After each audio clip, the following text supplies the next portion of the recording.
प्रदेश भर में एक और वंदे गंगा जल संरक्षण जल अभियान चल रहा है। वहीं दूसरी ओर अलवर में ऐसे कई पुराने जल स्रोत हैं जिन्हें संरक्षित कर बारिश के पानी को संग्रहित किया जा सकता है। इस दिशा में राजस्थान सहित अलवर जिले में प्रयास चल रहे हैं, लेकिन अब भी कई ऐसे स्थलों को अतिक्रमण मुक्त कराने और अन्य प्रयासों की दरकार है। लगातार बढ़ता जल संकट बता रहा है कि बारिश के व्यर्थ बहते पानी को ज्यादा से ज्यादा संग्रहित किया जाए।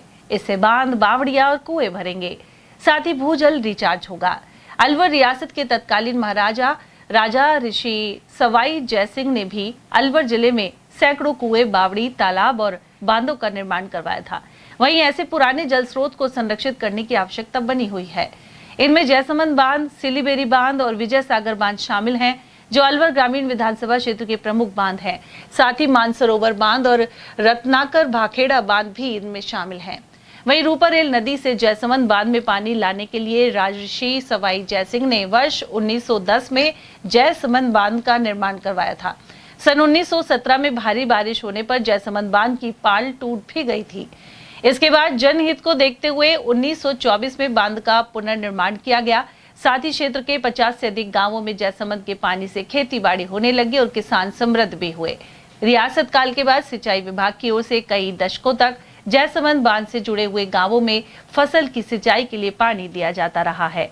यह पानी रूपारेल नदी से जयसमंद बांध में निर्बाध रूप से पहुंचता था, लेकिन रूपारेल नदी से जयसमंद बांध के बीच बहने वाली नहर में जगह जगह अतिक्रमण होने से जयसमंद बांध का मानो गला घोट दिया गया। इसी वजह से अब यह बांध प्यासा रह जाता है। अधिकांश पानी रूपारेल के दूसरे बहाव क्षेत्र में जा रहा है। इसके अलावा रूपारेल नदी के पश्चिम क्षेत्र में खातेदारी की भूमि वालों ने अतिक्रमण कर रखा है। इस वजह से भी जयसमंद में कम पानी पहुंच पाता है। मानसून को देखते हुए नदी के पश्चिमी क्षेत्र सहित सिलीसेड़ के बहाव से अतिक्रमण हटाने की जरूरत है।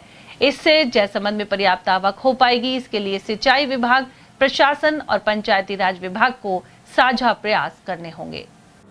अलवर रियासत के प्राचीन पौराणिक ऐतिहासिक जयसमंद बांध का गला घुट रहा है और रूपारेल नदी के पश्चिम क्षेत्र में जो अतिक्रमण है उसको नहीं हटाया गया है और अभी बांध सूखा है।